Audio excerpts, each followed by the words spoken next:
Hi guys, this is an update video on what's happening in Fruitopia here in Melbourne at the end of April. That is the second half of autumn. There's a lot of leaf drop. As you can see, this is the pomegranate. Lots and lots of leaf drop on pomegranate 1 and also on pomegranate number 2. This is the Indian peach, also dropping its leaves. So usually the big drop of fall occurs in the second half of fall, which is late April and May.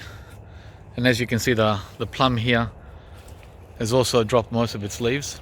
The plums are usually first to go, and then the peaches, the pomegranates, another peach here, the donut peach, and lots of leaf drop.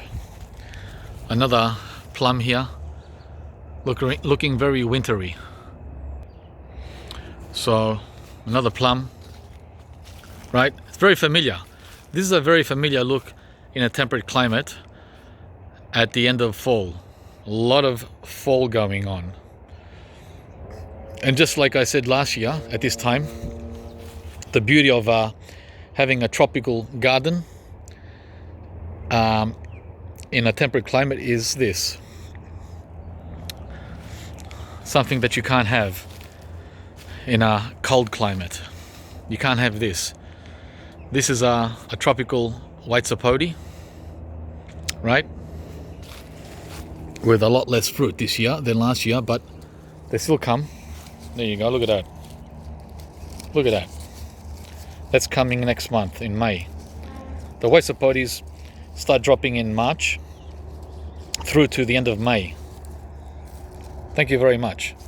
So without having this option here, you wouldn't be able to have any more fruit come the fall.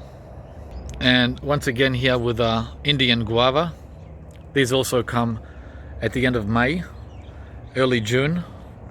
So that means the end of autumn, the beginning of winter. We get to enjoy all these white guavas. Yeah, this is one of the last guavas that we get.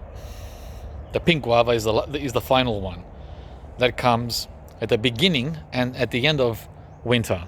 That is June, July, and August. So lots of options when you branch out to the tropical world. The tropical world gives you a never-ending abundance of fruit all year round. These are some more white sapotes here from a different variety. This is the Hawaiian Supreme. We've been eating these now for 2 months. This is an early variety, which I already showcased a month ago. And as you can see, we can't keep up. These are smaller I should say, than the other varieties. And we just let them fall, guys. There's too many to eat. Way too many to eat of the white sapote. Tropical fruit abundance in a temperate climate. So whilst the plum tree here is dropping its leaves, right? Plumcot, plucot, not a problem, because we have white sapote and we have tropical cherries that come both in summer and in autumn. 2 flushes. This is the Grumi Chama. Not a big flush this year, but we're not complaining. It's better than no cherries at all. And remember, this tree is only like 5 or 6 years old.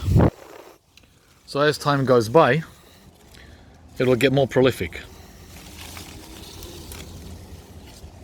Much more prolific. Tropical cherries in a temperate climate zone. Thanks a lot. And here's the lemon guava, which I covered recently. Still pushing out new leaves, new flowers. Right? look at this. After this flush we had over the last month, which is these guys here, we pick about 20 of these a day. Guess what? It's gonna still keep coming next month. Look at these young ones coming for May, and these ones which haven't even opened, these will probably be for June. It's never fruited in winter, so this will be interesting to see what happens with these lemon guava for a second and third flush. This is a keeper, the yellow cherry guava or lemon guava. So even though it's late fall, look at this whopper. Look at that, huge. That's the largest one I've ever seen in 6 years. They're not the normal size there.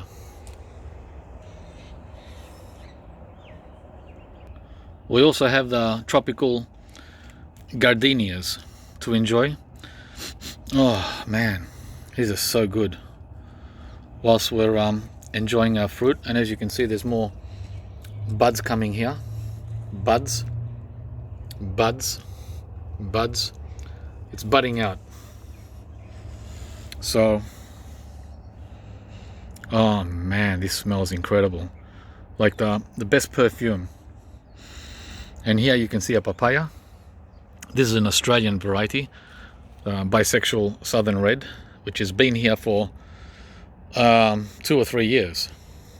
So we're still waiting to see if we can get something out of this one. Seems to be sending out male flowers right now, which means no fruit. Just there you go. Just the males. Last year it had females, and they were growing nicely until July, and then winter wiped them out. Winter wiped out the whole tree. We also have these beautiful flowers here in the driveway, which remind us of the tropics, and they don't have a scent, but they have a beautiful look to them. Once again, that look of autumn, which is partly beautiful and partly depressing, knowing full well that it's all over Red Rover with plants and gardening and what have you, for cool climates or cold climates such as Northern Europe, Northern USA, and other cool climates. But thank God we have the option of growing tropical fruit here in a temperate climate. So just beside this, if you were to go just here, you would be amazed and wonder what's going on. I thought the season was over. So yeah, it's over if you're in a cold climate. But if you're in a temperate climate, look at this. You have this option here. And many people, such as myself, 10 years ago, didn't know that. I did not know about this. I didn't know about this.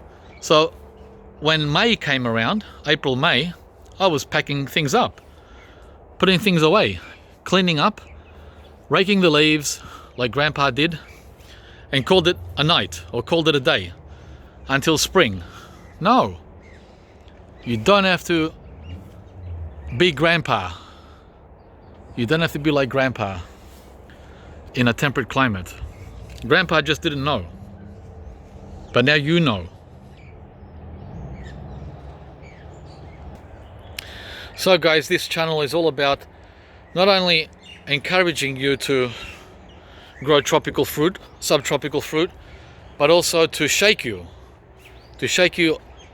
off of this mindset or mentality that we have in cooler climates, that there's a lot more to gardening than only apples, cherries and plums. And this is the Murcott family mandarin tree, the Afurer which I've shown you guys before. This is an all year round mandarin tree. It just doesn't stop all year. There's literally 1,000 mandarins on this tree.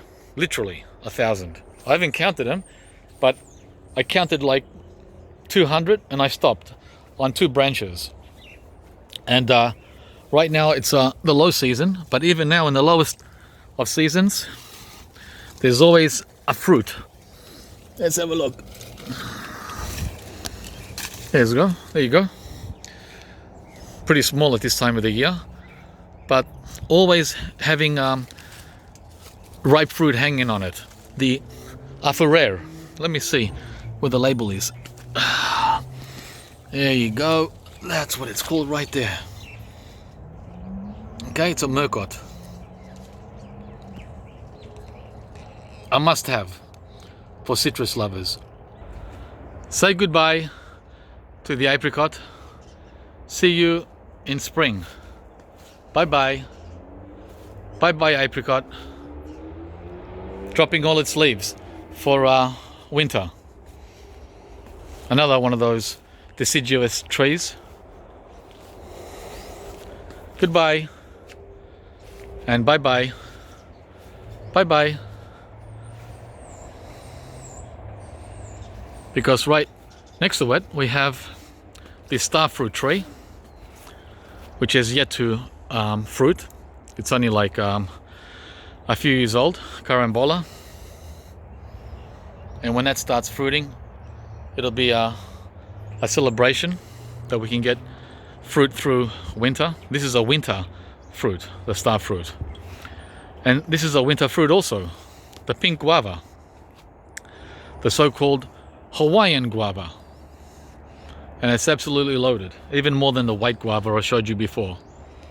This has literally over 1,000 fruit, and these come June to August.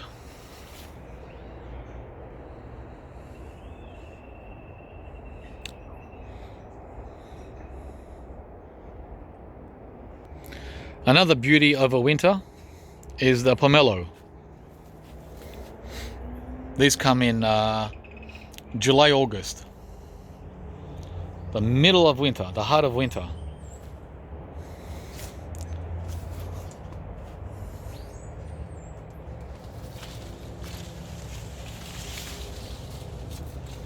Look at that. I'm showing you because I want to encourage you to not stop. Don't stop when you see deciduous trees dropping their leaves in autumn. Keep going, guys. Keep going with tropical fruit trees. There's no end. Another good choice here in a temperate climate is this cherry moya, tropical cherry moya, which is related to the custard apple and soursop. And this year is a bumper crop for this tree. It's 11 years old, and it's a bit dark now. This has been filmed at the end of the day. It's like 5 p.m. in autumn, so there's only half an hour of light left. So it's hard to show you guys the fruit, but I counted at least 20. So there might be more than that on this wonderful, huge cherry moya, which is another great choice for winter.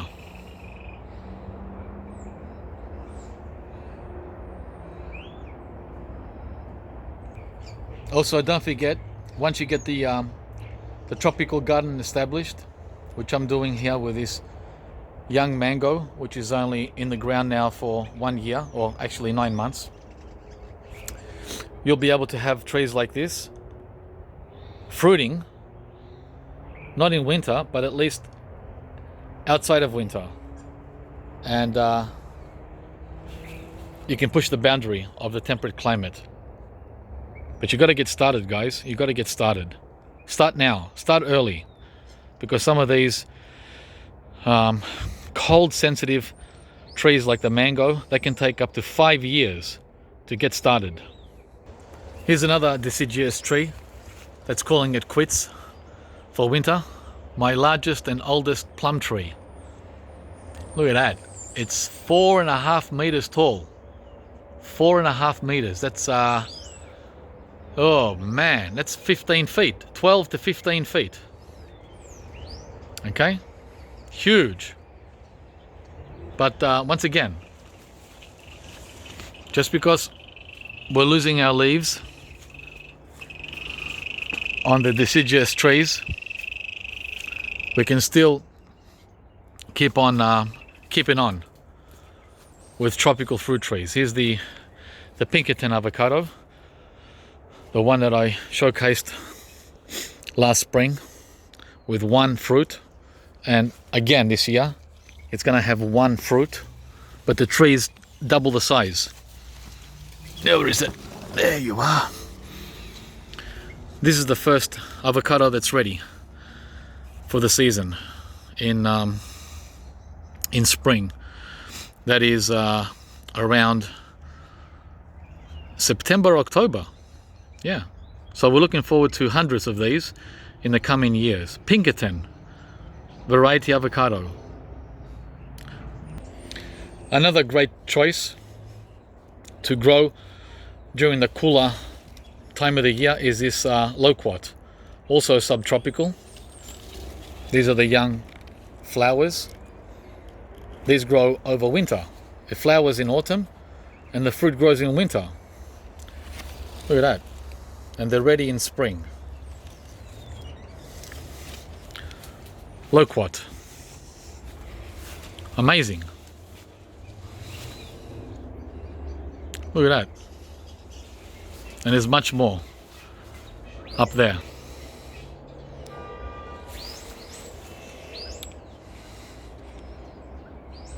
Plant your loquats ASAP. They're fast growing and very easy to grow.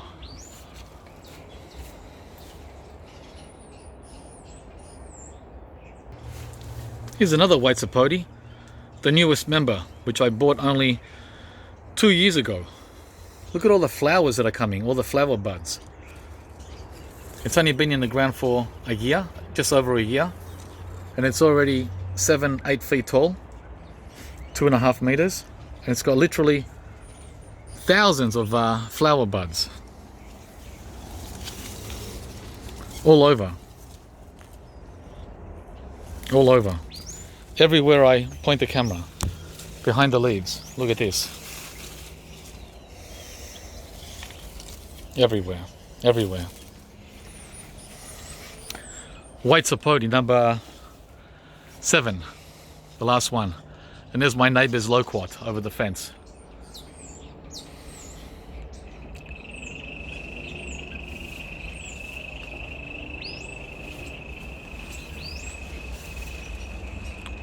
We refuse to call it quits in autumn. This is very unusual. This is the tropical pawpaw, native to North America, which I planted only last August.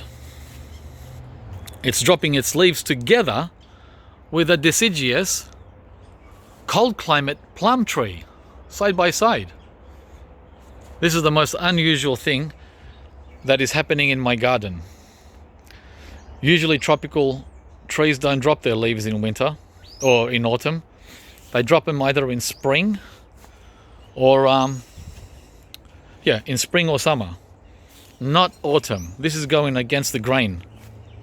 It's even dropping its leaves before the cherry tree, the regular cold winter, cold variety cherry tree, which has only just started dropping its leaves a week ago.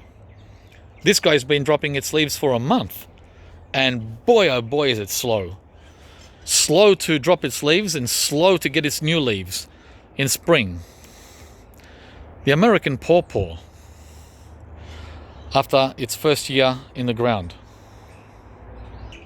So guys, just remember, just because it's the end of the season for these figs, these are the last figs coming over the next few weeks. It's not the end of the season for tropical fruit.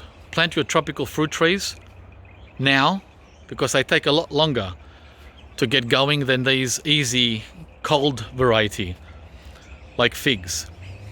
Get going now. Don't wait any longer. Thanks for watching, guys. Hope you enjoyed this video. If you did, please put a like and share with friends.